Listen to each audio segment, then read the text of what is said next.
একটা বাচ্চা বোন আমার প্রায় কর্মশিক্ষার জন্য আমাকে চুজ করে আমার হাতে কিছু বানানোর জন্য। তো আমার এখন হাতের কাছে কিছুই নেই সেরকম যেটা দিয়ে আমি কিছু বানাবো। শুধু দেখলাম এই যে একটা বিয়ের কার্ড রয়েছে, সেটা দিয়ে ভাবলাম কিছু একটা বানানো যাক। তো দেখি কতটা কি করা যায়।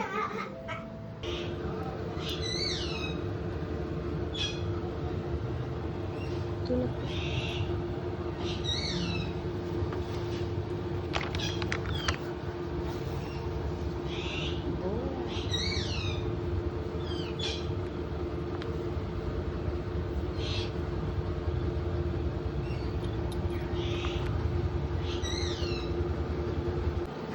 কেমন হয়েছে খুলে দেখ।